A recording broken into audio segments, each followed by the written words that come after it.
23rd meeting of the Clarksville Montgomery County Regional Planning Commission. If you would, let's all stand for the Pledge of Allegiance. I pledge allegiance to the flag of the United States of America and to the republic for which it stands, one nation, under God, indivisible, with liberty and justice for all.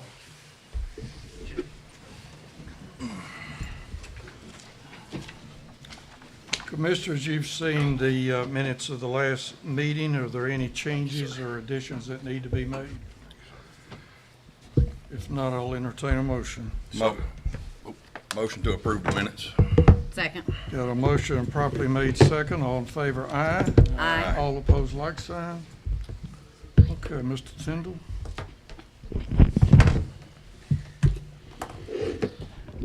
Thank you, Mr. Chairman. Good afternoon, citizens and folks watching online.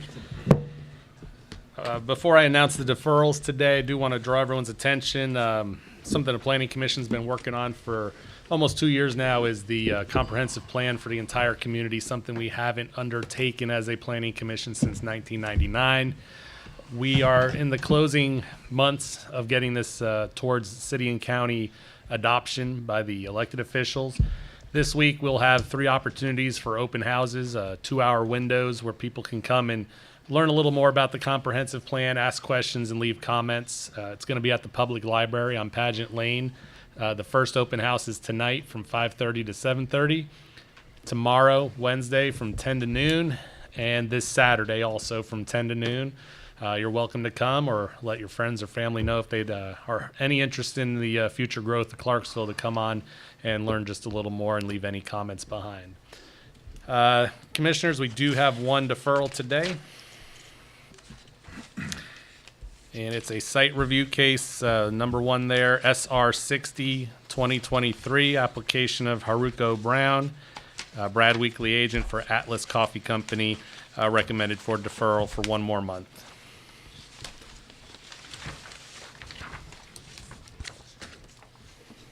Need a motion to defer SR 60 2023. Make a motion. Second. Got a motion properly made second. All in favor, aye. Aye. All opposed, like sign. Okay.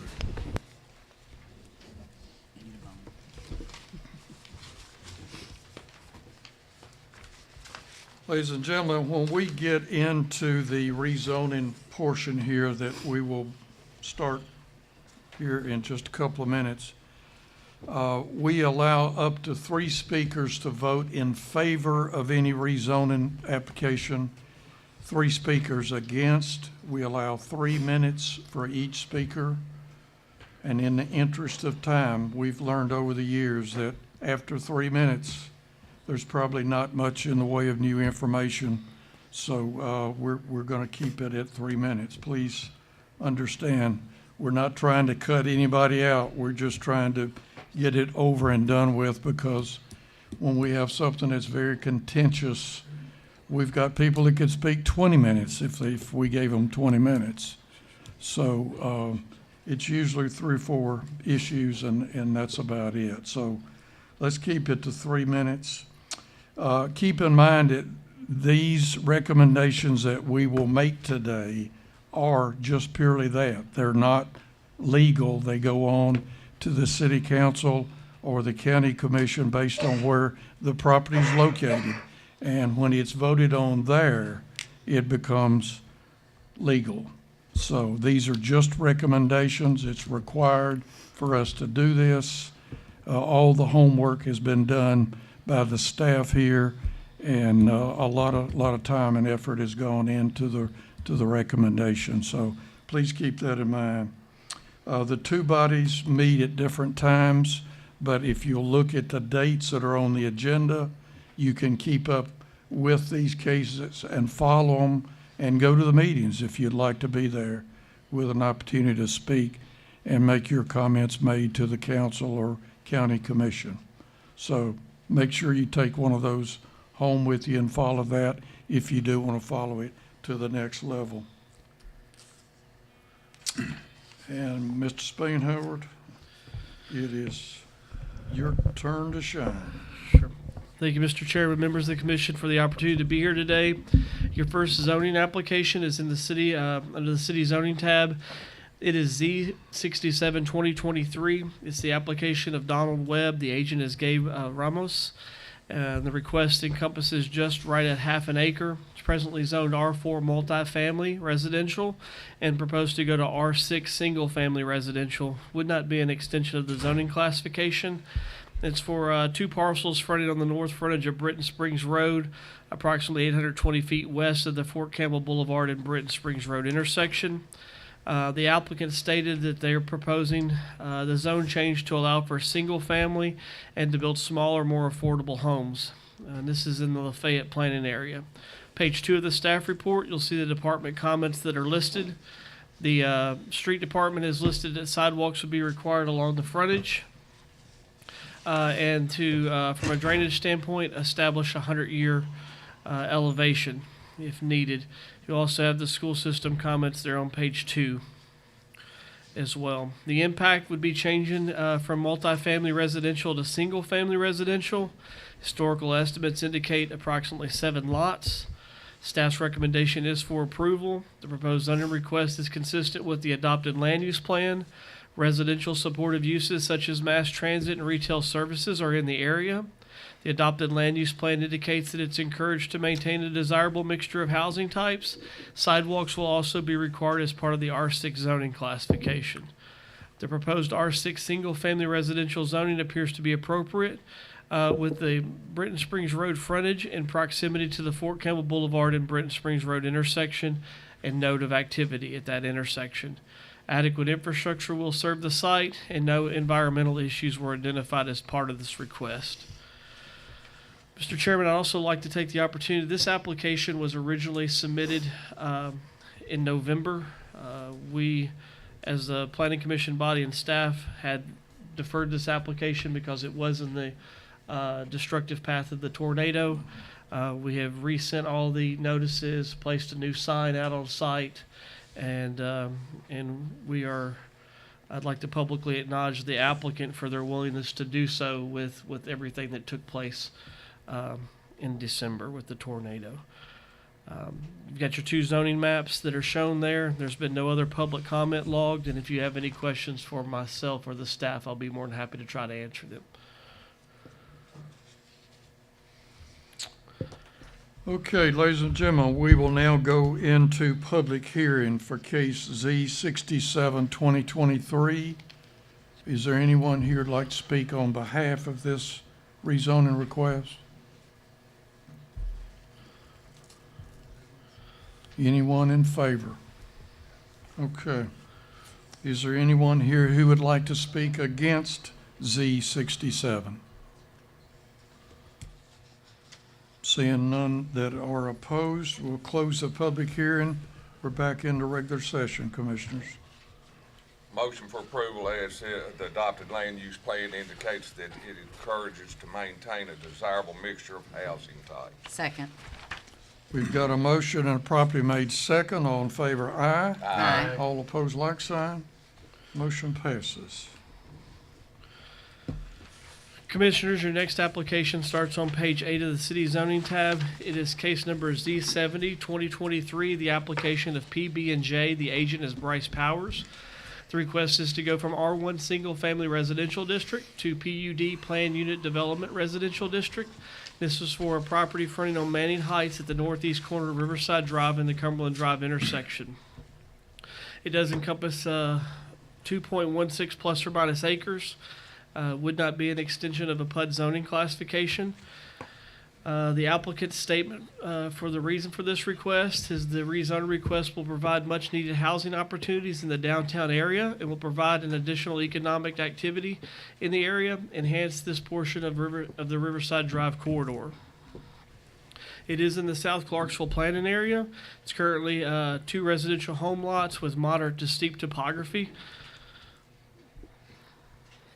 Page 9 of the staff report, you'll see some of the department comments that were received. The Gas and Water Department stated that they had no concerns listed. The Street Department has requested to provide a 24-foot width on Manning Heights to accommodate two-way traffic and emergency response vehicles. That same comment was reiterated by the Fire Department. No drainage comments were specified. There's some additional comments from the fire department that have been accommodated in the plan, and those are further detailed in the PUD report.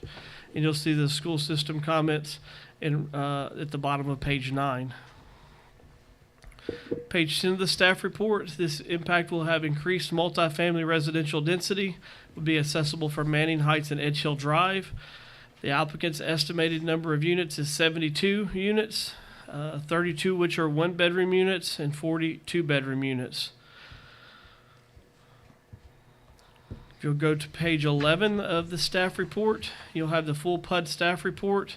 You have the intent statement for the PUD. The proposed PUD preliminary concept increases residential density and housing options in an area of the city that it should be encouraged. The proposed PUD also includes a number of transportation improvements that the Clarksville Street Department and Clarksville Fire Rescue have called for 24 foot of two-way traffic improvements through a combination of existing public right-of-way and a proposed travel easement to facilitate traffic movement and improve emergency vehicle access. Edge Hill Drive access to the development will be moved to the east from Riverside Drive to create a safer access to the development in Riverside Drive. An additional 5 foot of pavement added to the south frontage of Edge Hill Drive for the depth of the development to improve roadway access. And if you look at the detail of the plan, that's got a delineated light gray that shows along the Edge Hill frontage. The proposed PUD ground floor is set at a much lower elevation than existing single-family residences to the east due to topography. A south elevation view from Manning Heights is detailed in the plan, indicating that the overall height of the single-family structures is above the proposed development. And that detail is currently on the screen and compressed in the bottom right-hand corner. It denotes the required pre-application conference, of which 2 took place. Consistent with the comprehensive plan, no comprehensive plan currently exists. As Mr. Tyndall referenced, a new one is being proposed, but the proposed PUD is within the city limits and consistent with our current adopted land use plan. The proposed PUD lies within the South Clarksville planning area. The South Clarksville planning area is dominated by residential development, but ringed by commercial and light industrial uses. It's near the core of the city and has well-developed transportation network for destinations within its boundaries and other areas of the city. Sufficient infrastructure exists to support high-density development. The next are the minimum requirements of which have been met. As far as scale, setback, and mass, those are found in A, B, and C, and topography aids in meeting all of A, B, and C, which is to how to harmonize and scale with that intersection. This is a high traffic intersection, as you can see. Travel in the area, this corridor would normally have a lot of, in these type of situations, would have frontage of commercial. In this case, it does not lend itself to commercial through topography, so the multifamily use would not be out of character, and the topography aids in the scale of the submittal. Landscaping would be met. Proposed PUD exceeds the 15% minimum required open space, and you had the detailed amenities provided earlier. The schematics and scales have been provided. As you'll see here, you have elevations also of the development provided. They'll be shown on the screen. In addition to the previous mentioned roadway improvements, Clarksville Fire and Rescue requested a removal of the tree line and landscape design to accommodate Clarksville Fire and Rescue's access from Edge Hill Drive frontage. Extend east side parking lot from the north and declare fire lanes and no parking area. Location of additional fire hydrants are listed. Those have been accommodated in the plan. And red curb the entrance of the east side parking lot with fire lane and no parking area. That was formerly a cul-de-sac on the original submitted plan and is now just been designed as a free-flowing intersection. The applicant also provided a written statement, and it met all of the required listings there and was published online. The staff's recommendation for this application is approved with condition, and the detail for that condition is listed below. Due to the very unique circumstance of this application, including a portion of land currently under ownership of Tennessee Department of Transportation, or TDOT, proposed to be used as a 24-foot travel easement in areas of landscaping, the Clarkson-Montgomery County Regional Planning Commission staff, the City of Clarksville Street Department, and the developer do not wish for the owner or developer, PB&J, to acquire the area within the TDOT right-of-way unless it is known that the City of Clarksville City Council body has approved the submitted PUD plan. If the City Council finds that the PUD plan presented today is acceptable, then the below condition should be applied. And the condition states if the PUD plan is approved by City Council, as shown on the plan, the portions labeled the 24-foot travel easement showing parking and landscaping for this development is shown within the TDOT right-of-way, as mentioned by TDOT Representative Mr. Nathan Gregory, professional engineer with the Tennessee Department of Transportation Region 3 Geodetics Manager. The developer may go through the TDOT's excess land group if they want to pursue use of this right-of-way. This application does show portions of the travel easement, parking, and landscaping with this development within such right-of-way. And that the developer acquires this area from TDOT to accommodate those improvements. The landscaping shown on the PUD plan, it is also noted that the condition does not guarantee that TDOT will agree to transfer the property for use of this development, and moving portions of this project forward without TDOT's agreement is at the developer or owner's own risk. If the final PUD plan is not submitted with the TDOT area of land under ownership of the owner-developer, as stated in the PUD regulations, the application will can be zoned back to its original zoning or a prelim PUD extension granted by the Regional Planning Commission. So, Planning Commissioners, the short of that detail is between the prelim today and if this passes at City Council, there's a 24-month time period for individuals to take the prelim plan to submit a final plan. If this application is approved by City Council with this condition, then they would have 24 months to acquire the land from TDOT. If they do not, then this plan can't be moved forward as submitted. If you're in favor of this plan, then you would vote with that condition applied. If you're not in favor of this plan, you would vote no, to clarify how that works. If you have any questions, I'll be more than happy to answer. I also want to detail that the additional details that are shown on the screen are in your iPad. And then I believe it starts on page 23. There's about 20 or so pages there of additional comments that have been compiled over the past 2 months from some of the residents in the area, of which a portion of those pages are a petition.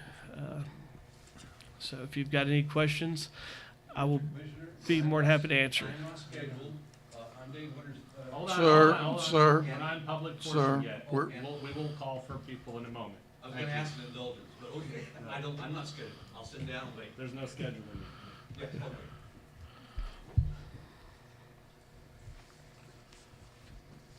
okay. okay, we're going to go into public hearing now. Do y'all have any questions before we get into the public hearing? Okay. We're in public hearing now. Is there anyone here who'd like to speak on behalf of the developer? On behalf of the developer. Mr. Powers, if you would, give us your full name and an address. Sure. Good afternoon, Bryce Powers, 46 Union Street. It's good to be back with you guys. Just kind of weird to be on this side of the microphone this time. So Mr. Spainhour did a great job of presenting the facts of this, and we'll go over a few other things. This property currently is vacant, has one house still standing on it. The other house has been removed before we purchased it. The project consists of a 5-story apartment building with a mix of 1- and 2-bedroom units with private balconies that provide a commanding view of the marina, Liberty Park, and the Cumberland River corridor, while still being near public transit and many other services, and with a little effort, walkable to downtown. The design provides for amenities that are structured in a centralized area behind the building that are conducive to activities that promote social interaction and improve quality of life for the residents. The area includes a open green space for exercise and relaxation, a fire pit and common area for informal and spontaneous gatherings, a pavilion for more organized activities, and a pet exercise area where pet owners can socialize as well as exercise their dogs. As Mr. Spanhauer mentioned, there are some public improvements that go along with this project, widening of Edge Hill Lane, moving the intersection of Edge Hill and Manning Heights further away from Riverside Drive, and also pedestrian connectivity to the sidewalks on Riverside Drive as well. The site design also provides for a 60-foot roughly sloped buffer from the house to the east down to the first parking area. That will be a sloped area. The idea there is to provide enhanced landscaping buffer to protect the house to the east, to be respectful of the neighbors, but also serve as an area dedicated for urban wildlife habitat. It will be a tiered vegetated slope with grasses, trees, shrubs, designed to be maintained for both habitat and aesthetics, as I mentioned. With limited maintenance. The idea there is we don't have to get on that slope all the time to maintain it. Overall, we feel this project will provide much needed workforce housing in the area, in the core of Clarksville, and as well as bring new life to this property and the surrounding area and help anchor redevelopment of Riverside Drive. We know that's going to happen over the next few years. This will be a great anchor to the end of Riverside Drive. As Mr. Spanhauer mentioned, there are two aspects of this approval, the PUD zoning as well as the TDOT abandonment. We are in full support of the condition that he read that allows us to at least attempt to get through the city council process before we go through the very burdensome process of trying to acquire the TDOT right of way. As he mentioned, if we're unable to obtain that right of way, they will revert to back to its existing zoning, and we're comfortable with that approach to that. So I would ask for your vote of approval on this conditional PUD approval, and if you have any questions, happy to answer those as well. Mr. Powers, you are comfortable, though, I heard you say that, you're comfortable with the condition being that it's based on because it won't work with that city council's. Correct. I mean, we don't want to abandon the road and then have the PUD zoning not be in place, because then we have a road that's not going to be replaced with anything. So it's kind of a cart and horse conversation we've had with the staff, and we felt like the best way to step forward is at least let the zoning proceed. If it fails, it fails. But if it's approved, then we go back, get the TDOT process going as well. Thank you. Kind of need one or the other to go first, so. Any other questions? All right, thank you. Thank you, Mr. Powers. Anyone else here would like to speak in favor of this rezoning application? Anyone in favor? Okay. Anyone here would like to speak against this? And again, we have a limitation of 3 speakers, 3 minutes apiece.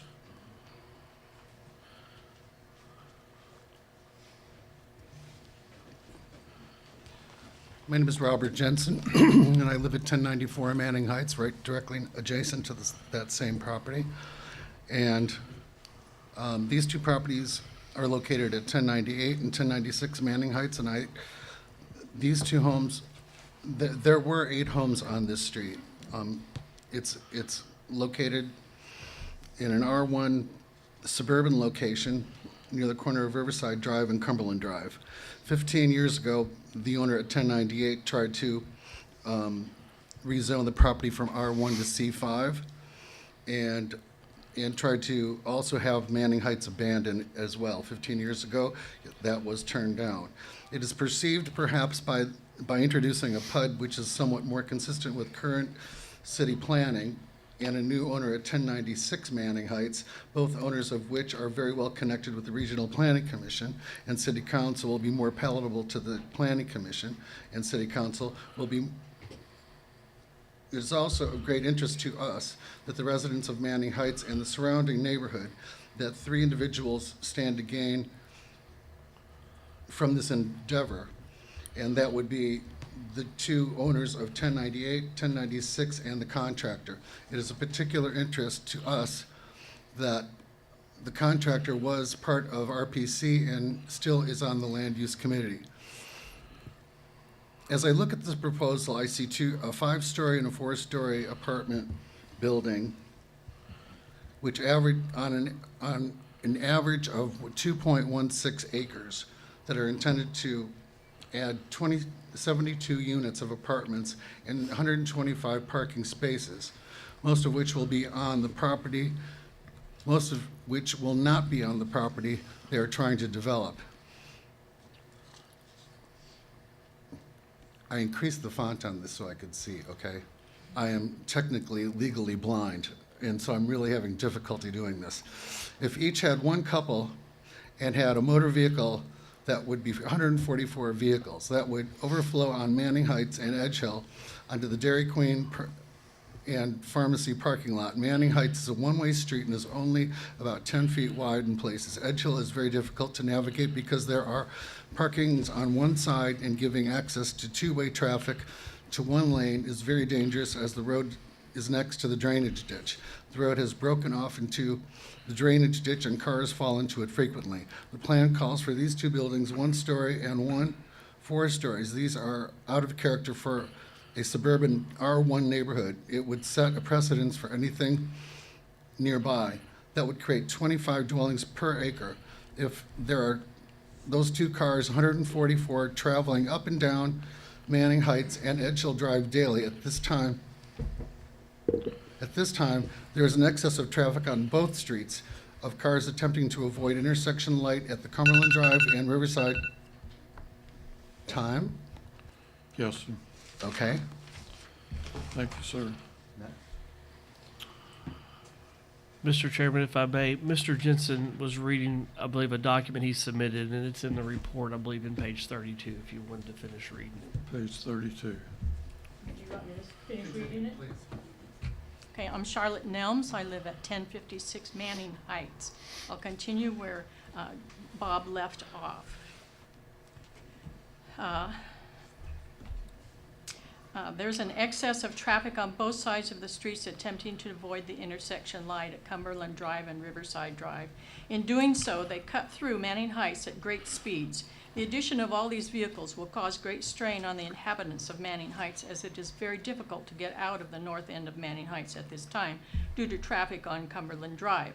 At the south end, Riverside Drive is so busy at a right turn is the only option. Sometimes it is so busy it becomes necessary to drive through the parking lot next door and drive to O'Reilly's to get out to Riverside Drive. Sometimes we must go out the back way to make our way out through Dean Drive.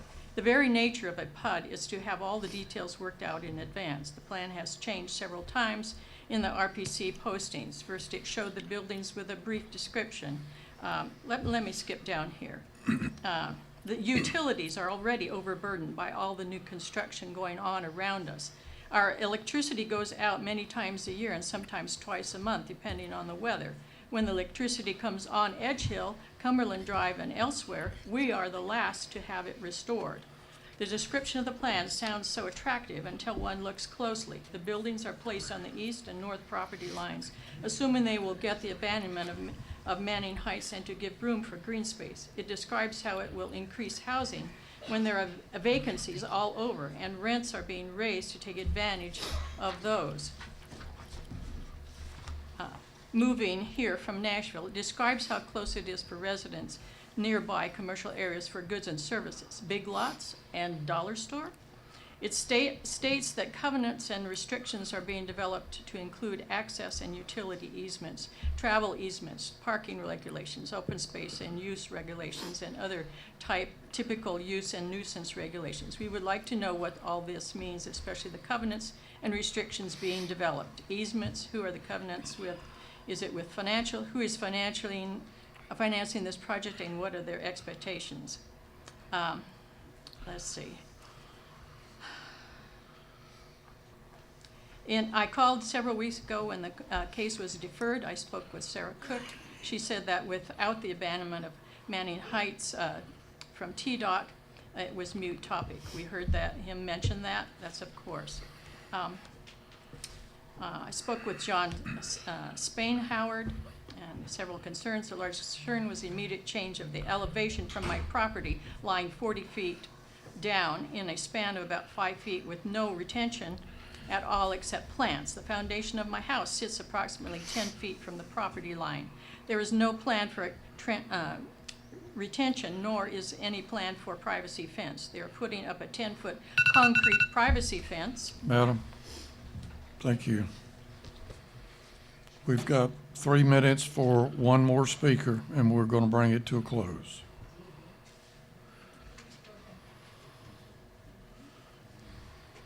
Hi, my name is Dawn, and I live at 1040 Manning Heights. What's your last name, please? Miller. Dawn Miller. Yes. Thank you. Since you already have that letter, I would like to just say that for this, there's a lot of us, we've had petitions put in. We are totally against them uprooting Manning Heights. I mean, it's a very nice, quiet neighborhood. I think that this PUD will just totally destroy this area that we're living in. They're talking about widen Edge Hill. That would mean that we have to move power poles, which means that this community is going to be without power for an undetermined amount of time while that takes place. This applicant, as he stated, he only owns 2.16 acres of the land right now, and they need 2.78 acres. The people that are here against this, we own a lot more than 2.16 acres a lot. And it seems to us that a lot of accommodations is going into serving this small piece of property and its private owner. The traffic, as they have mentioned, per the annual average daily traffic volume here on this corner is 25,000 to 40,000 vehicles. Per the same report, the number one stated concern by the City Council and County Commissioners and the City and Steering Committee is traffic-related concerns. This PUD would definitely add traffic to this area and raise those concerns, not lower those concerns.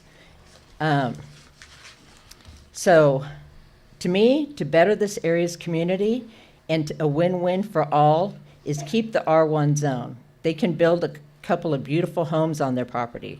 Only 25% of homeowners are overburdened financially versus 41% of renters per the current census. Some lucky homeowners will still receive the beautiful view of the marina so they can keep that selling point. The homes will still qualify for their tax incentive because they are in the qualified opportunity zone and upgrading the property from its current state. The new single-family dwelling homes will still bring an increase to the property revenue for the city and county as stated by the applicant. The streets wouldn't have to be widened, Manning Heights would not have to be terminated, power poles and trees could remain as is, the traffic on Riverside would not be heavily impacted along with the infrastructure, and the residents could continue having the safety, peace, and well-being that is already enjoyed here. These things are how the landowner can meet the community's true needs, and this is how you make an impact for the well-being of all. And I'd also like to state that they keep saying that this is will help downtown residents. This is not located in actually downtown. Any questions? Thank you, Ms. Miller. Thank you. Okay, our public hearing is closed. We've had three. Oh, my mistake. Rebuttal, Mr. Powers. Yes, thank you. I just want to address a couple things that were brought up.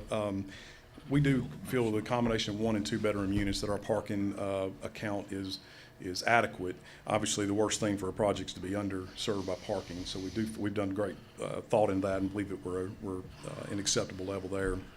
And also, as I understand from the street department, if this moves forward, the TDOT road abandonment, that Manning's Heights will still be one way coming down the hill. In other words, residents from this new project, if approved, would not be going to the east to get to Coleman Drive. And so I think the fear of increased traffic in front of these homes would be pretty limited to maybe somebody coming in from the top side. Additionally, I think Edge Hill Drive is not really going to be any kind of conduit of these new residents. Utilities were mentioned. I just want to say, gas and water and CDE both reviewed the plan, did not have any negative comments other than what's been addressed. And the steepness of the slope, I mean, it's about a 3-to-1 slope, which is traditionally a mowable slope. We are going to try to keep vegetation so we don't have to mow that, but it is actually a nice slope from his house. His house is very close to the property line, and we will absolutely respect that. There's some plantings shown on the plan to give him a screen buffer up there, as well as the slope. So just want to address those few things. Any other questions for me? All right, thank you. Okay, the public hearing is now closed. Thank you, Mr. Powers. Commissioners, we're in regular session.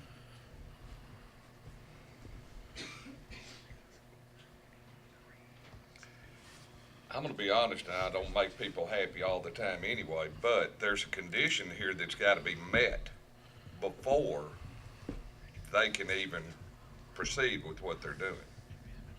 I mean, the city council has to approve, With that and TDOT. and TDOT. So this is one block in the building. And we are just a recommending body. And what's submitted in front of me, I feel like, that I have to voice a vote of approval based on the one condition that they have to meet before they can proceed.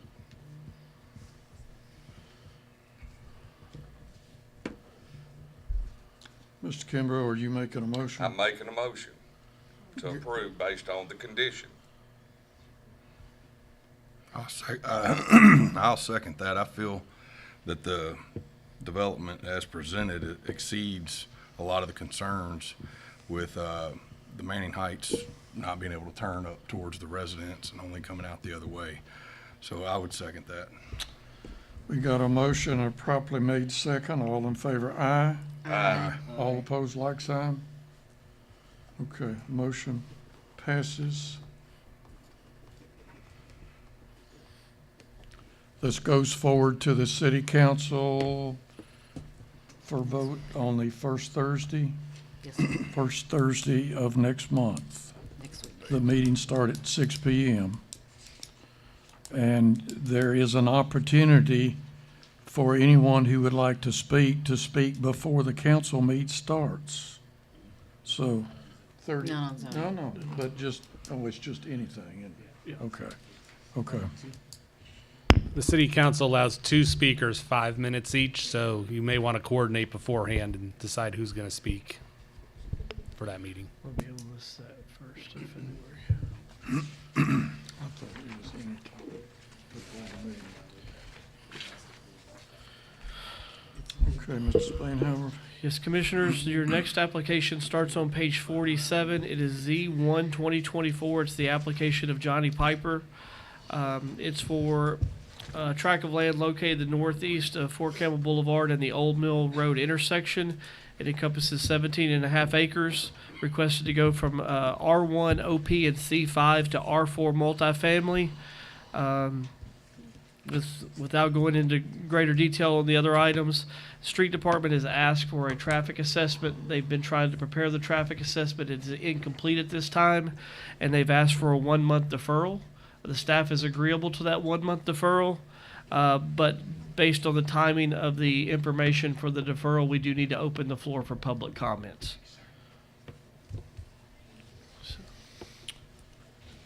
Okay, we're in public hearing. Anyone here who would like to speak regarding ZZ01 2024? Mr. Smith. I'm Houston Smith, representing the property owner. We requested the deferral, and we ask for you to vote to defer it. Mr. Smith, we'll have to go through probably a very short public hearing here, so, anyone else who would, anyone else who'd like to speak in favor of this Z01? Anyone who would like to speak against Z01? Okay, the public hearing is closed. Commissioners? Motion to defer. Second. Got a motion and properly made second to defer this case. All in favor, aye. Aye. All opposed, like sign. Motion passes to defer. Commissioners, your next application starts on page 54 of the staff report. It is Z2 2024, the application of Sidney B. Hedrick. The agent is Hunter Wynn. The request is to go from O1 Office District to R3 three-family residential district, or moderate density residential district. The request stated, the reason for the request stated by the applicant is to better align the property with the surrounding area, and to go from office to residential. And this request encompasses right at 2 acres, plus or minus. Page, it's currently a small wooded tract with moderate to steep topography, there's some areas of concrete on site. The staff report from the departments. The street department indicated that sidewalks would be evaluated at the site plan, and there would be a need for a drainage easement on the property. And you'll see the school system comments there on the bottom of page 55. Impact would be changing from O1 office district to a residential zoning classification. Historical estimates, we show 12 lots. The applicant has indicated 14. As you can see in their public comment portion, they've submitted a proposed subdivision plat that indicates the 14 lots. The staff's recommendation is for disapproval. The proposed zoning request is inconsistent with the adopted land use plan. While the O1 office district is not the correct zone for the property, the proposed R3 on some sort of comprehensive thing. So I've been waiting. I've been pouring my syrup pretty slow, and it's not quite to my pancake yet, because I was just waiting to see if I could just not do anything and just build a bunch of apartments over there. But that didn't seem very appealing to me. And last year, about this time, I think I sat down with these guys over here, and we talked about the R3 zoning, and we removed the lot of record status, and we turned R3 into a zoning that I think is just much more usable. And it's much more desirable to turn that into single families. This has a long stretch of road. It's got decent utilities, and I can come in here and I can just cut out some lots that just run along the road there. Now, I think that's relatively appropriate. I'm hoping you guys didn't forget that, 30-foot widers, but I just hope you guys will. I can just keep pouring my syrup, but I feel like R3 is pretty appropriate here. So. Thank you, Mr. Tedder. One question while you're on your way back. Yes, sir. What is the commercial use adjacent to that property? C5. No, but I mean, what user? What user? The C2? Oh, it is. I'm sorry, Ferguson's. C2. Is that Ferguson? Ferguson. It's a Yeah. pipe company, Yeah, Ferguson. yeah, it's Ferguson. Yeah. But it belongs to a guy at Dixon who's got a big tractor supply store. And last time I talked to him, he said when the lease runs out, he's moving his tractor store there. Thank you, Mr. Tedder. Anyone else to speak in favor of ZO2? Anyone who would like to speak against ZO2? Yes.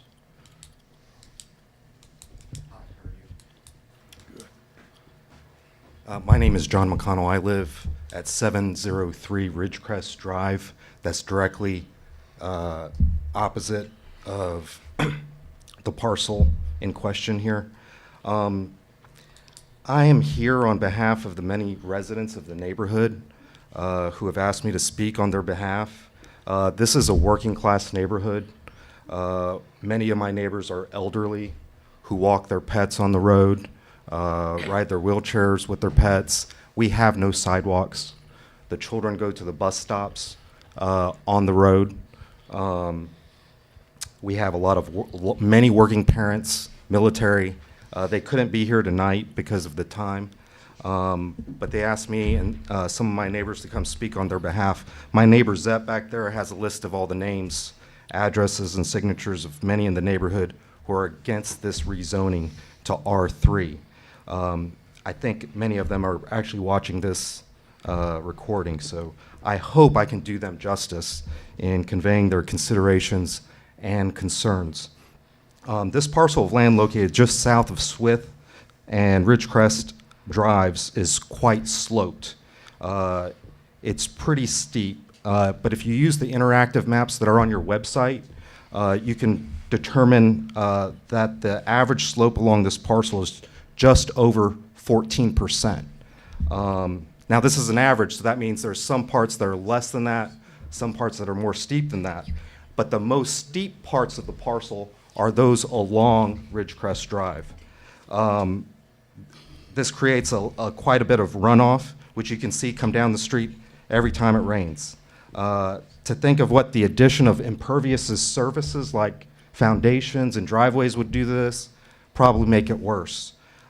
Using the land use plan that the commission puts on their website, you guys recommend 15% as being excessive.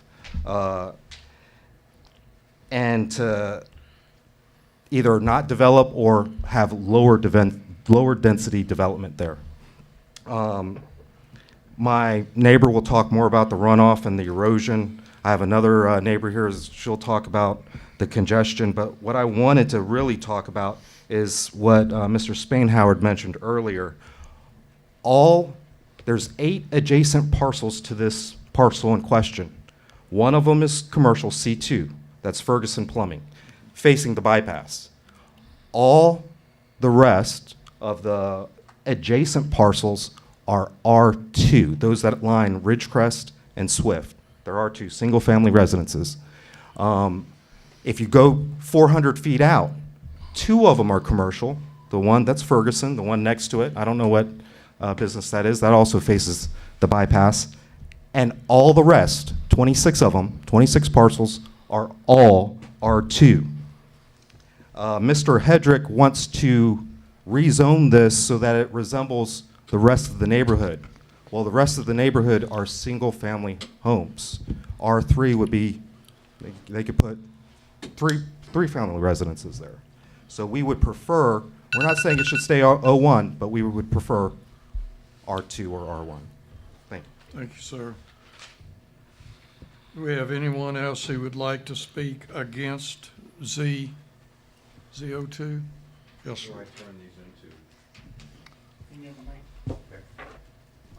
I'm turning in some photographs that I took of the street in question, downhill view, uphill view, the properties that are at the bottom of the hill that are going to be intensely flooded with impervious structures going up. And this next sheet shows what was constructed along Lynn Street, which is just off of Greenwood, near the 5 Points intersection. This development is supposed to, according to the developer, match the existing houses, and as John already mentioned, all the existing houses are single-family units. These would definitely clash with what's already there. And the last 2 sheets are all the signatures of all the property owners in the area. There's over 34 here. And all these people wanted to attend this meeting. Why it's scheduled for 2 o'clock on a Tuesday, why don't you tell me? It doesn't make any sense. This is the regular time we meet every month. Okay, well, you're excluding all these voices. No, we're not. We're announcing it's Okay, on our well, webpage. that we have a difference of opinion then. All right, we'll Okay, agree to we'll disagree. agree to disagree on that. There you go. You're So running short of our- time, so, Our concern, I still have about 1.5 minutes well, left. maybe 1 minute. Okay, so our concern is that, number one, I live at the top of that street. And I don't know if you can see it on the map. On a map like that, you're not really gonna be able to see it. If you drive around that neighborhood, you're gonna see that streets between Woodlawn and Swift and Ridgecrest are kind of like a cul-de-sac. If you put 13, he's planning on putting 13 units in there. So we might have double that amount of cars, 26 cars. 26 cars, the number of cars that go by my residence every day is about 1 every 2 hours. You're going to quadruple, if not quintuple, the amount of traffic on that small street where kids play.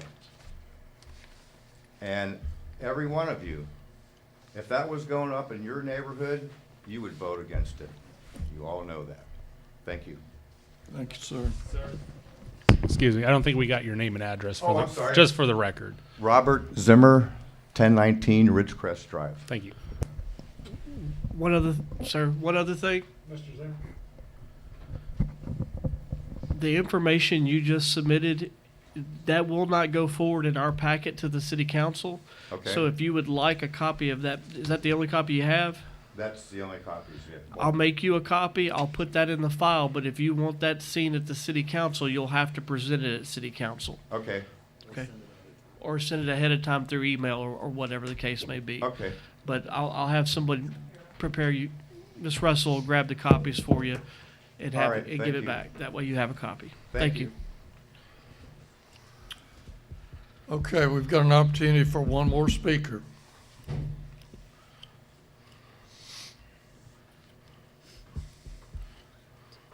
Hi, my name is Donna Radcliffe. I live at 1018 Ridgecrest, and I've been there for 34 years. Thank you. My main concern, I'm a retired school teacher, and my main concern is the traffic congestion. And with Rob, I mean, he's accurate. We never see vehicles, and the vehicles we see are always people in our little area. We never see others. So my concern about the traffic congestion is that it'll put all the residents, especially the children, at risk. Since there's absolutely no space, and I'm not exaggerating because I walked my dog for 15 years. I would walk down that hill and walk it. And I had to walk almost in the middle of the road because it's a very narrow road. There is absolutely no space to build sidewalks. There's no way to widen the road. We actually talked with some people about trying to widen it.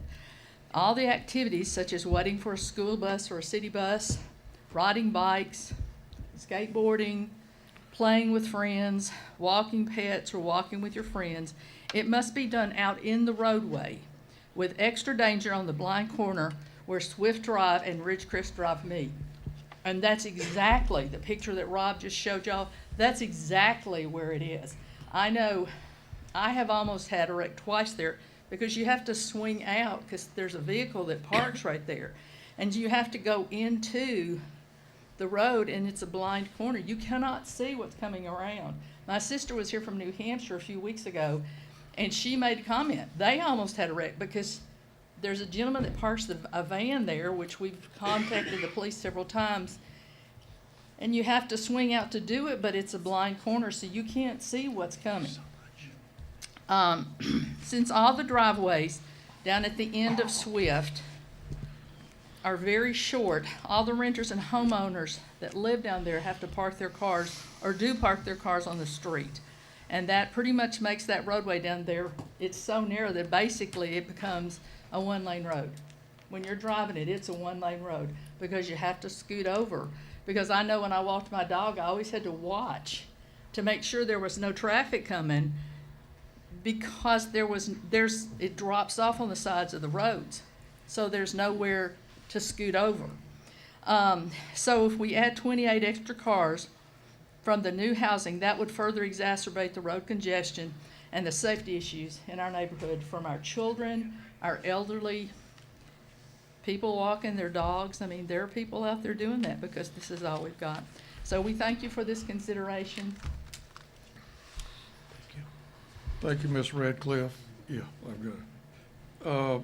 Mr. Hedrick, you've got an opportunity for a rebuttal. If anybody knows that, you would. You know, I mean, they've all got valid concerns because they've lived there for a long time. It's their neighborhood. But at some point, the property's going to be used. My syrup's going to hit the pancake, and I'm going to be ready to eat. You know, if 01 puts the R4 things back in once the change is made, then instead of being 13 houses, it could be 32 units.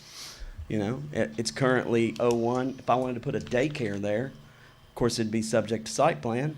I'm talking to Ms. Ruth, but I could put a daycare there. I mean, the R3 zoning was changed to make it more desirable for infill development, to get people away from R6 to have, you know, just like the in-between. It's like an in-between. In my opinion, it's the best place for it. I was in meetings all last year about this time when we talked about changing R3. A lot of you guys were here when I think that was done. I just think that's the best use for this right now, where it's going to be single family, and I think that fits the neighborhood. You know, so I hope you guys will consider that for me. Thank you. Thank you, Mr. Hedrick. Okay, the public hearing is closed, Commissioners. We're back into regular session. I'm gonna make a motion for disapproval. I know 01 is not correct, and I don't think R3 is either. And I think there's another option, so I make a recommendation for disapproval. We got a motion for disapproval. Do I hear a second? Hearing no second, I'll second. so we do have a second. Okay, we've got a motion to disapprove and a second. All in favor, aye. Aye. So we've got a, You got a conundrum. so we've got a 2-2 tie. Well, they haven't voted, so Yeah. you still have to ask for opposed. those that opposed. Okay. Oh, those that oppose, Yeah, hold on. oh, you're, Those that oppose your Motion is for disapproval. I've got Mr. Kimbrough, Mr. Long approving the disapproval. And I don't want to assume, so let's ask for Somebody could abstain, that's why you have to ask. who is against the disapproval. Not asked that. No. Okay, all those who are opposed to the motion. Aye. So we've got a 2-2 tie. That leaves it to you to break that tie. The chair is gonna vote in favor of approval. of the No, it's a disapproval. disapproval. Approval of, I'm voting against the motion, so. All right, so that Now, motion We fails. need a motion to Make a motion for approval. hear a second. Second. Got a motion and a properly made second to Can I, approve the rezone. I apologize, I She's was gotta supposed to state- say, I make a motion for approval based on the O1 office district is not the correct zone for the property. Is that sufficient? Okay. That's a reason. Sorry. Got a motion to hear second. Second. Okay, all in favor, aye. Aye. All opposed, like sign. So it passes 3-1 is what I'm seeing. we're, Okay. No, it's back tied. It's 2-2, you're you're the breaker. It'd be 3-2. It'd be 3-2. Chair votes. The chair votes for the motion. The motion passes 3-2. That would be accurate. So, for clarity purposes, you got it? I was going to explain. I've Yeah. got it if you. Okay. So, the motion, the staff recommended disapproval. old What has show. taken place, when votes, we have to have a motion on the affirmative side if it doesn't pass. So the chairman votes to break ties. So the tie was on the negative side, so they made a motion for the approval. It was seconded, and then the tiebreaker votes to pass the affirmative. So the planning commission body has recommended approval of this request. So it'll go forward to the city council with a recommendation of the staff for disapproval and a recommendation of the planning commission for approval. So, And because of the very limited membership, we have minimum quorum today of 5 members. It needs 3 votes either way, and the chairman adds that 5th vote when the votes are tied like that. So, doesn't often come down to a tiebreaker, but that's what happened there. all right, so commissioners, you have one further city zoning case. It is a zoning amendment, Z01 2024. It was put forth last month relative to RM1 zoning. You have the full detail and breakdown of how this is accomplished with the updates to the zoning matrix, the definitions and such. The short detail of this is after the tornado, the RM1 zoning only allowed for individuals to have a single wide mobile home reinstalled. This amendment will allow for people to build conventional built homes in a RM1 zoning classification. But it takes 5 or 6 pages of zoning updates to accomplish that. So you do need to take public comment in reference to this proposal.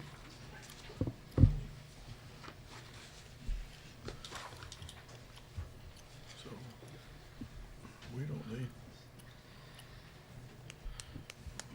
It does have to have a public hearing. gee. You can probably just ask if anyone's here to speak on it, honestly. Is, if we, all right, we're in public hearing. Is there anyone here who would like to speak in favor of this proposed change? Anyone in favor? Okay. Is there anyone here who'd like to speak against this change? Okay, the public hearing is closed. Commissioners? Motion to approve Z1 2024. Second. Got a motion and properly made second. All in favor, aye. Aye. All opposed, like sign. Motion passes. Mr. Chairman, that completes all the city zoning. We do have two county zoning amendments. One is in reference to the corridor management agreement that was several months back that has finally been finalized and presented to you.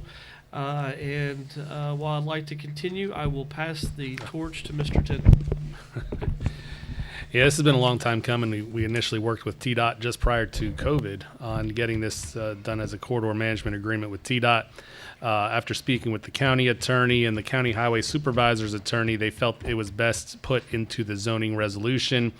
This is basically an overlay zone that affects from the city limits to Jim Johnson Road on SR 13 and 150 feet to each direction off the road of properties that touch that. What it says in short here is that there's a existing amount of driveways in this area. There's an existing amount of traffic signals in this area, and that any future traffic signals or driveway openings are at the discretion of TDOT, the county highway supervisor, and the planning commission pending approval of subdivision or site plan on these larger parcels. Again, they can use everything that's existing out there. There's encouraging separation of distance from driveway to driveway or from signals to driveways. It does allow for 2 more signals to be installed out there with 1,600 feet of separation from the existing signals, and that's covered in all the different maps there. This will go forward to County Commission for consideration at their meeting to be added to the zoning resolution, then effective going forward from there. If this works well, as things either annex or as the area grows, if SR 13 was ever widened further, we would look at possibly extending this further up Guthrie Highway if there is further development in the future by TDOT. I'll take any questions from the commissioners, and this will require a quick public hearing.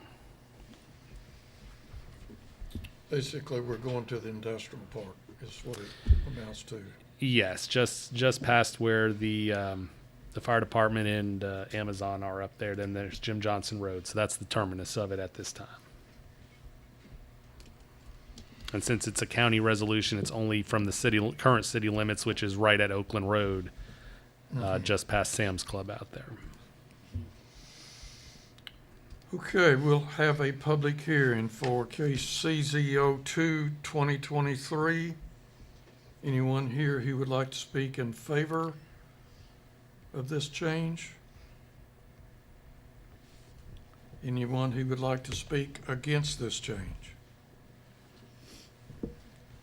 See no one either way. Commissioners? Motion to approve CZ 2 2023. Second. Got a motion properly made second. All in favor, aye. Aye. All opposed, like sign. Okay, the motion passes.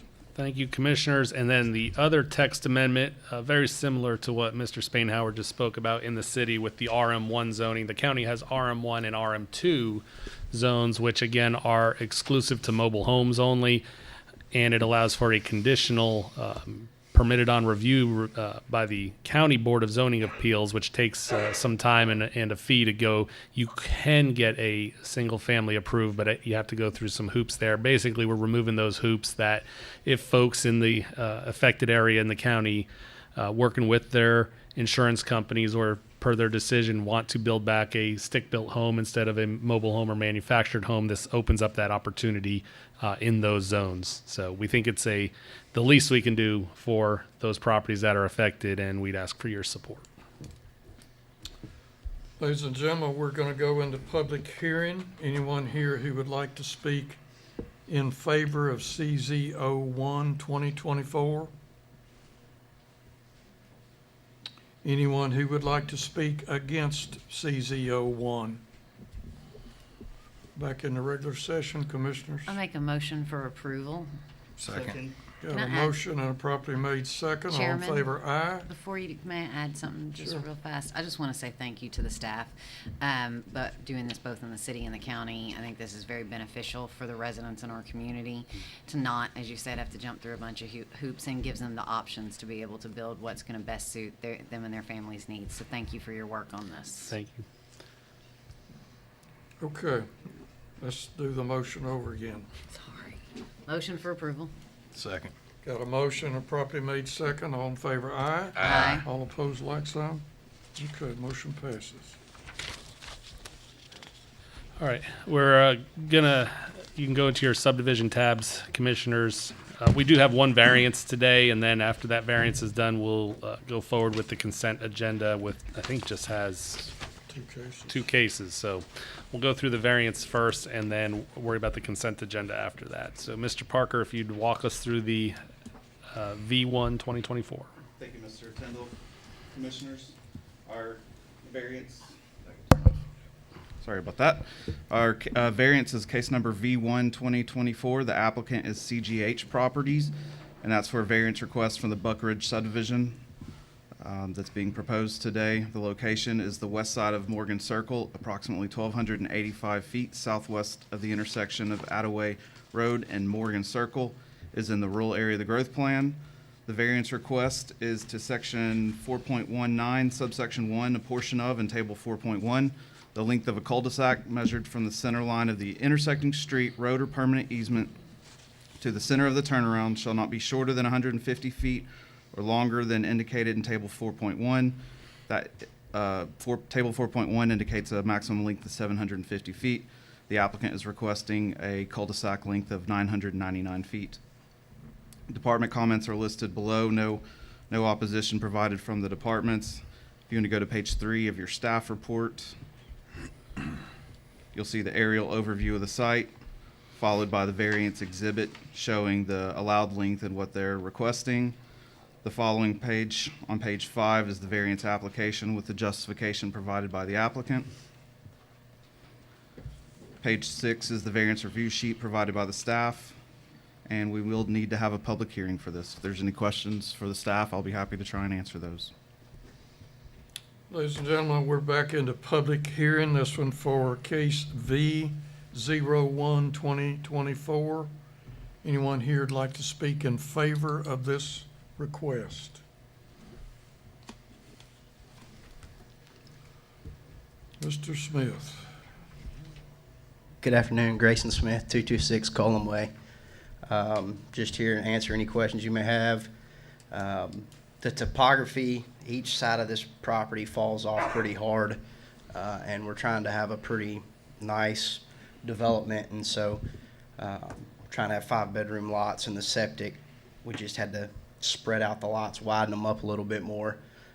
We brought the property through rezone, and we're not adding any additional lots from what we talked about then, just like I said, trying to have some wider lots for 5-bedroom septic areas.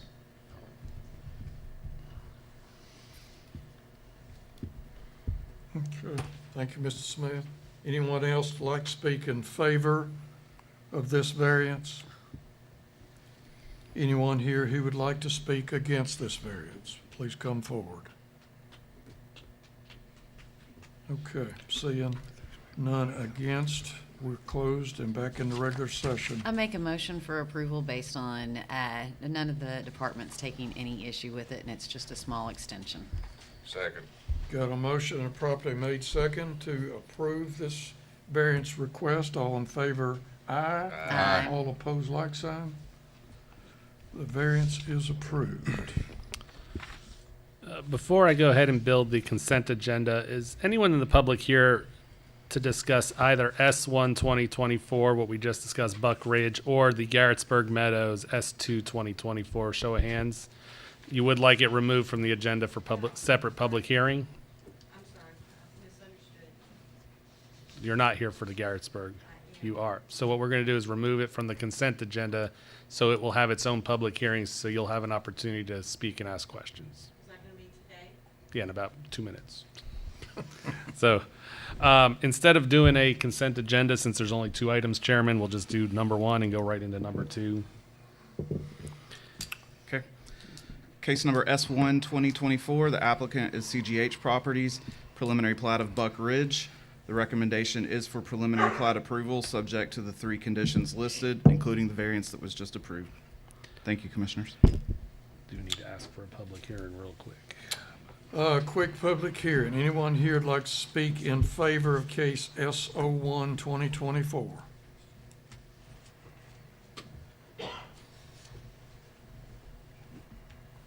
Good afternoon, Grayson Smith, 226 Colum Way.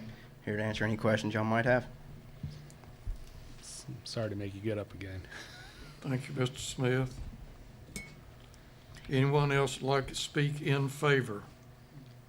Anyone who would like to speak against this case, SO1 2024? Public hearing is closed. We're in regular session. Motion for approval. Second. Got a motion, a properly made second. All in favor, aye. Aye. All opposed, like sign. Motion passes. Okay, thank you, Commissioners. We'll go into the next case, case number S2 2024. The applicant is Suki Allen and Crest Properties. It's for preliminary plat approval of Garrettsburg Meadows. It was previously called Garrettsburg Estates. Present zoning is R2A. 57 lots are proposed. Property is located south of Purple Heart Parkway, north of Garrettsburg Road, and adjacent to Clyde Court. This is in the city, recently annexed. The recommendation is for preliminary plat approval, subject to the 3 conditions listed, and I can read those real quick into the record. Approval by the City Engineer's Office and the State Department of Environment and Conservation of all utility plans before construction of utilities begins. Approval by the City Street Department of all road drainage, grading, and erosion control plans before construction begins. No grading, excavating, stripping, filling, or other disturbance of the natural ground cover shall take place prior to the approval of a grading, drainage, and erosion control plan. Finally, number 3, approval by the City Street Department of all driveway access locations to the public right-of-way before construction begins on site, as per City of Clarksville Driveway Access Ordinance. Department comments are listed below. Page 14 of your staff report, you'll see the aerial overview of the site. Page 15 is the proposed preliminary plat that's being proposed, and we will need a public hearing, but if there's any questions for me or the staff, I'll be happy to try and answer those.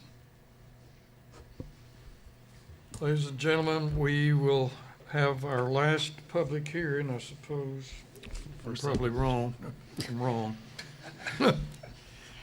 Anyone here would like to speak in favor of SO2 2024?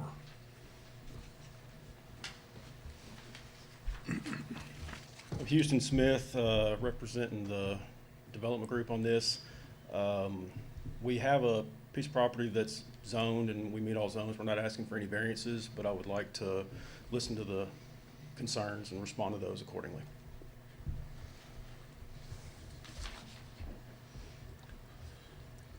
Anyone else who would like to speak in favor of SO2? Anyone who would like to speak against SO2? Yes, ma'am. Please come forward, identify yourself and your address, please, ma'am.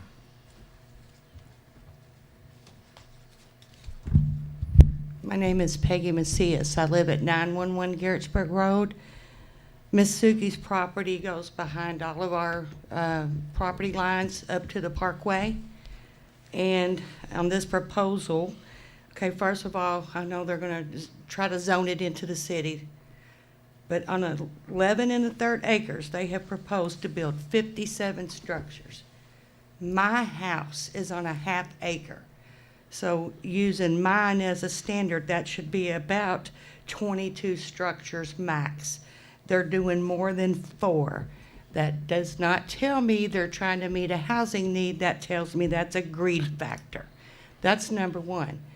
Too many condensed. We have Mosaic Church at one end, we have Tabernacle Church at the other, and we have the high school and other things. We already are so congested. That's number 1. Number 2, that property, as far as I understand, has a natural fed by spring pond, which means what are they going to do? Fill it full of cement? I don't even know if that's environmentally allowed to destroy that. So that's another concern. So 57 houses when it maybe should be 24 going by the property. Does anybody have any questions? I've lived there over 44 years. We had another neighbor here, but I guess he left. He couldn't wait. So I'm not opposed to people building and making money, but I am opposed to greed and destruction and inconsideration to the people that live there. If this was happening in y'all's backyard, I doubt that you would let it happen. Put 57 houses. in that little bit of land. That's greed and disrespectful to the people that live there. Any questions? No, ma'am. Thank you for your time. Thank you, ma'am. Public hearing wait. is closed. Is there another one? We've got, I'm sorry, I missed somebody. Okay. Yes, sir. My name is Keith Morgan. I live at 1 Traherne Terrace. However, this seems like it may be concerning an area around, I'm a member of a church that's on Garrettsburg Road, 851 Garrettsburg Road, Deliverance Outreach Temple Church. And any rezoning or anything that needs to happen, it just does not need to be approved at all. I mean, we're a community resource. We don't need to have any, any houses or buildings or anything on our church property where we're trying to progress and expand and be able to be a resource for the community around that area. Can you go back to the aerial, Daniel? We're I not, just want to make sure I get some clarity on that. nobody's developing your church property. Okay. Is that the church? 890 Garrettsburg. 851 is right beside that mobile home Right. park, yeah. So, And then a single family all around it. and then it's got a field with a tower in the back. The And tower, then uh-huh. This is the property over off of, what is Clyde Court, which is just currently a private current. driveway. So right now, this was annexed into the city Mhm. last 2 months ago. Okay. By the city, so the city limits has extended from here to include that parcel, not the other parcels in the area. Church is already in the city limits, but the Okay. rezoning, your property is So it's- R1 and RM1. It's just on the other side of it. Correct. It's Yes, on the sir. other- where the trees start pretty much, so that's All we're considering today is the development of that property. It does abut your property, and Daniel, if you'll go back to the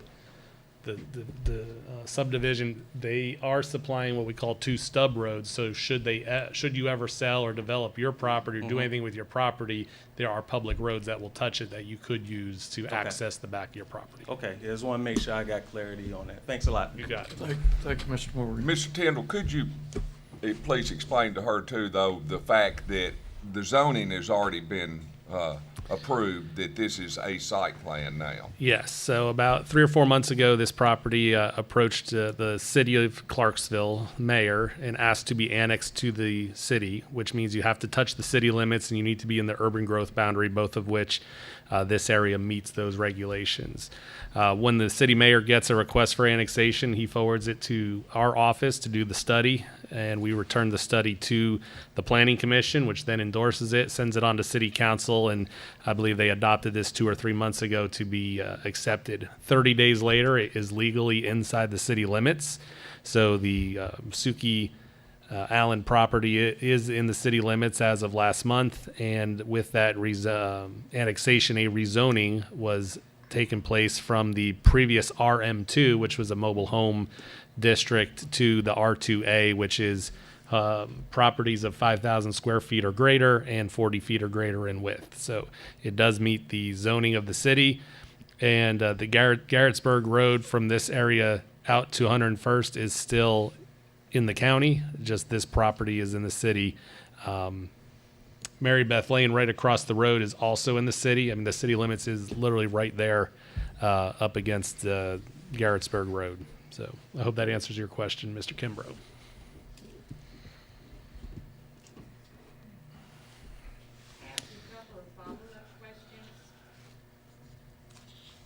You got one more against if there is another one against. We do have another? You have another against if they want to use it. Oh, okay. Yes, ma'am. If you'd like to come back up to the podium again. Very dismayed to find out that it was already done, zoned into the city. But that's not my concern. My concern is the 57 houses in that tiny piece of property. 57 in 11 1/3 acres. That's my concern. That's not unusual today. Yeah, it's pathetic. That's Well- what it is. So I want to be on record for that. Like I said, if this was y'all's backyard, you wouldn't allow it. Well, not everyone's as blessed to be able to live on a half an acre in the city anymore.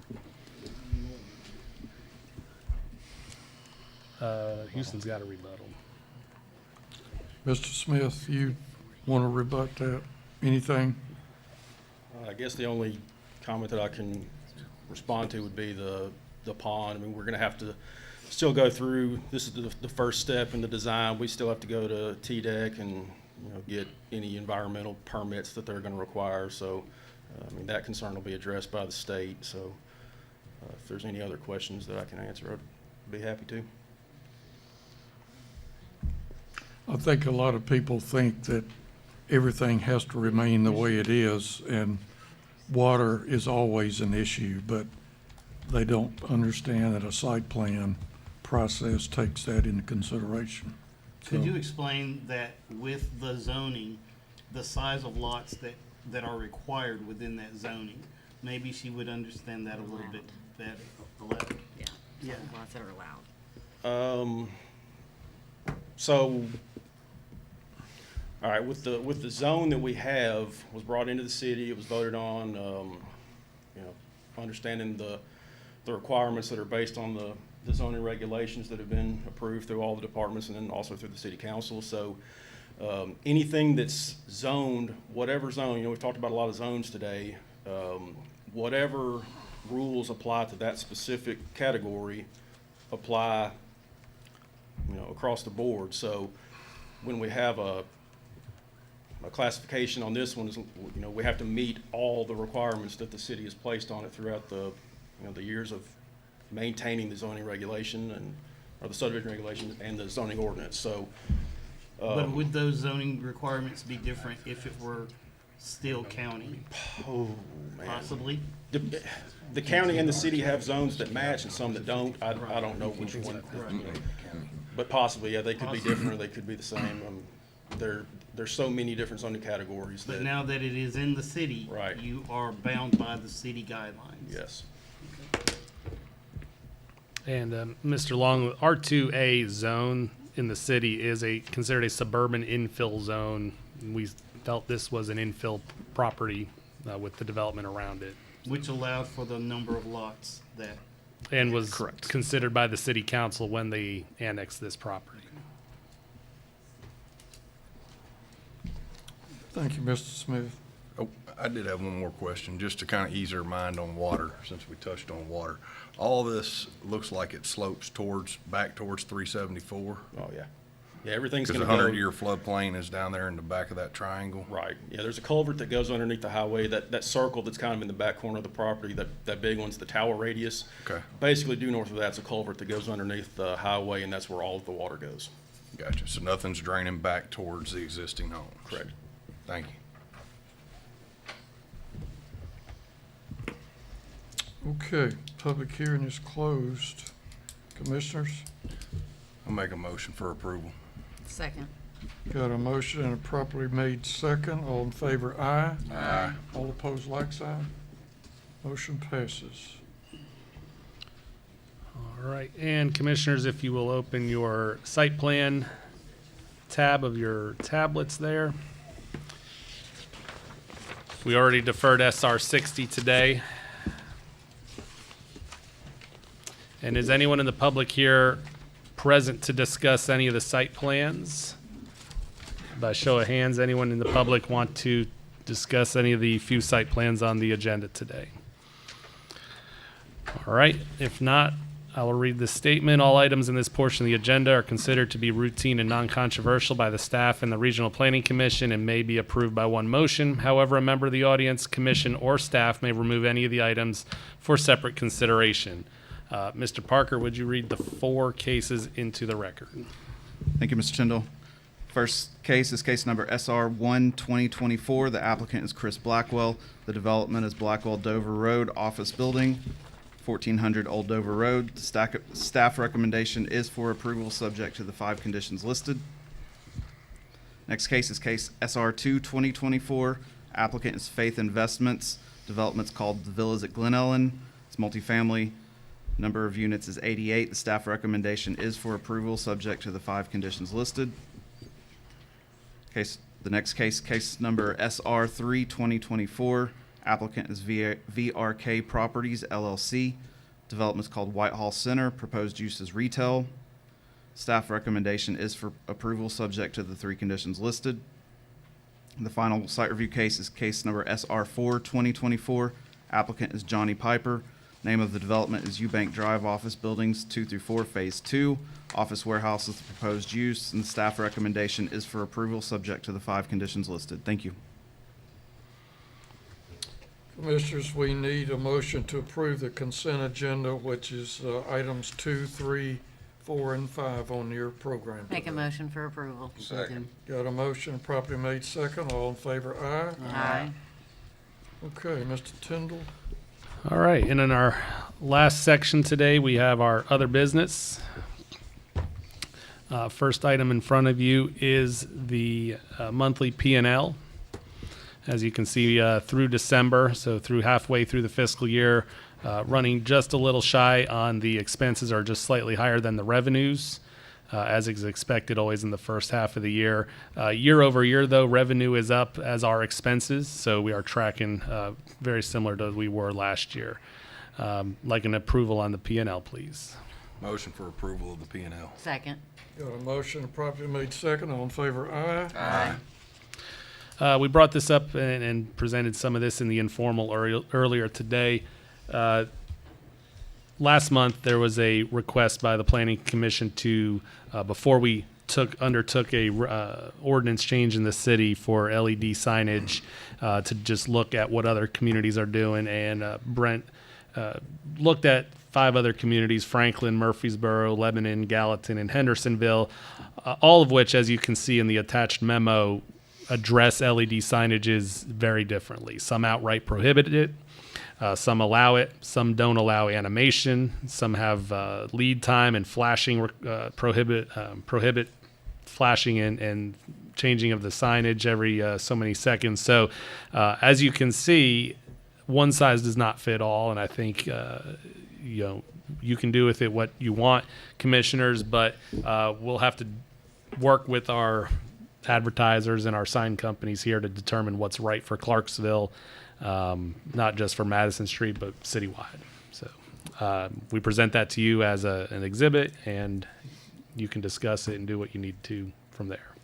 I like that, because I don't want to see us ban them completely. I mean, for one, you'd have so many grandfathered in, and then you'd have some businesses that have the ability to do it and some don't, which we're already seeing on Madison Street. So I do appreciate what you guys have looked at, and like something along the lines of Lebanon, so that we could, regulate again how often the image is changing, the brightness of it, because we don't want anything that's going to blind individuals or change rapidly. So I would ask that you all, and everybody else can chime in on this, but I would ask that you look at something along the line of what Lebanon has, and I agree with discussing with our sign companies and different advertisers what it is that does need to look like, because I know we've also got billboards that are digital as well. So we have something to look forward to. Mm-hmm. I concur. Do you want me to make a motion? I was gonna say, do we need to make it? Do you need a motion? Yeah, we'll have to make a motion I'd like to to make a initiate a motion. zoning change. To create a committee to study it, or would it be more to task just the staff. staff? Just initiate a city zoning ordinance I'm- change with regards to, and you can fill in the blanks. I'd like to make a motion for a city ordinance with regards to changes to the LED and message center signs, however that needs to be phrased, after working with other individuals to craft how that needs to look. And, I'll leave it with that to start with. Can I ask you to add to that? Sure. That it would also be a county zoning ordinance, because there are some of these major arterial highways that go out into the county area that have businesses on them as well. So you're wanting to keep the county signage ideas in mind? Yes, is what sir. you're saying. We're not, I'd like we're not for going them to start the review county now. The city and the county. And the county. Concurrently, Okay. if possible. I think it would just make more sense and not make a duplication of effort to do it later on. I can see that. But I'm amending Okay. to that. So that's amended to your motion. Yeah, I'll add that to the motion. We don't even have to vote to amend it. So I've He got- spoke for me. Prepare a city and a county zoning update with regards to LED message signs, working with other individuals to implement it. Okay, and then address Madison Street accordingly. Yes, sir. Yes, sir. That was the other part, All right. that I wasn't sure if it needed to be added now or later. No, just get it all out there. This is, Then- think of okay, this as our there we go. instruction manual on how to That- prepare this. And that way we can take that out, because again, there's some businesses that have it and others that can't. And I mean, I even saw one of the churches had a sign up that said it was too cold to change the sign. I mean, that was literally what I their did see sign that. said, That was so. That must have been in front of my house. All right. Okay, we've All right. got a motion. Mhm. Do I hear second? Second. All in favor, aye? Aye. Okay, Okay. And Mr. Tyndall. all right. It's January. So it's that time of the year we need to elect officers for the coming year. That's a chairman and a vice chairman. Per the Planning Commission bylaws, the only five of our 9 members are eligible to sit as chairman or vice chairman, and that's the non-elected affiliated individuals. So the 2 mayors, the city council member, and the county commissioner cannot serve as chairman or vice chairman. So that leaves up for grabs right now Mr. Swift, Ms. Guzman, who's not here today, Mr. Honeycutt, who's not here today, and we have 2 vacant seats right now. So we have a limited pool to choose from. At this time, I'll take any nominations for chairman for So 2024. you can make a motion to select somebody that's not here today. Yeah, I make a motion to re-elect Richard Swift as chairman. Second. All right, I have a motion and a second to nominate Mr. Swift as chairman for 2024. All in favor? Aye. Any opposed? Nope. Congratulations again, sir. I make a motion to nominate Miss Valerie Guzman as vice president, Vice chair vice chair, and vice president. vice president, vice chair, all the way. President of zoning. All right, we have a Second. nomination and a second for Ms. Guzman for vice chair. All those in favor? Aye. Any opposed? Nope. So congratulations, Valerie, wherever you are. As I mentioned earlier in the meeting, tonight we're kicking off our open houses at the library at 5:30. Our consultants have landed and they're on their way up here from Chicago, icy Chicago, so they could have been here last week. 5:30, 7:30 tonight, 10 to noon tomorrow, and 10 to noon Saturday. We encourage anyone who has an interest in the comprehensive plan to come out and learn a little more, including anyone in this room. And I think we'll finish it up with this today. This is a tough month because we're losing one of our longest employees here. And I told her to make sure she was down here at the end of the meeting. I know she had no business today because we've kind of given her a month off of learning anything new, and we've tried to get everything out of her the last month and learn how she's done her job the last 32 years. So, Ruth, as I understand, you started with the county in the library part-time. Is that true? No, I started here. I did my internship. You did your internship here, and then you got hired on 32 years ago. Before computers, before growth plans, you had one apple. Before the growth plan, before the land use plan, served under several directors, and we just want to present this with you. We do have your more formal party next week for staff, but we have a resolution here. January 2024, the grateful recognition of her 32 years of service with the Regional Planning Commission serving the citizens of Clarksville, Montgomery County, as signed by Richard Swift and Jeff Tyndall. That means I'm old. Thank you very much.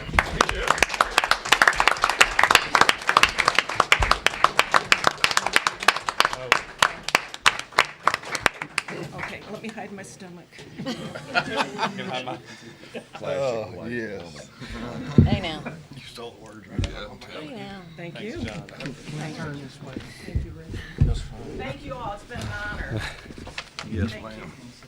Do you want to go back with this statement? Hey, I'll do that as well. And then the final portion of the meeting, we do have a moment for public comments for items that were not specifically heard on the meeting. So we can't talk about the specific plan or building, but if anyone has any public comments, we have an open time here for those comments if you have them. All right. I think we got one I'm gentleman. going to say something. Yes. I want Oh. to thank each and every one of you for being part of my life's journey. Thank you. Thank you, Ruth. Here, here.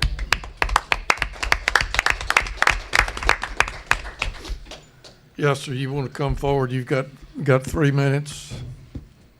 I have several questions. How everybody doing? My name is John W. Hunt. We live at 161 Steeple Ridge Way here in Clarksville. The villas at Linnella, we were wondering how large that's going to be and whether they're going to have a buffer there to fence off the property. Sure. So that people are not walking in behind the residents. We already voted on that case earlier under the Yeah. site reviews. 2 or 3 I'll months ask ago. Daniel to put it up here. The engineers are here who designed that, so I encourage you to turn around. They'll wave at you right here. Yeah, and they'll be able to talk to you a little more about any buffering or any thing to the surrounding properties. I Yes, can sir. get with him. And, Mm-hmm. There is buffering proposed and required. Okay. Okay. And I noticed there were 88 units. Is that correct? Yes, sir. How are you all building the structures? 3 floors or? 2 stories. Yep.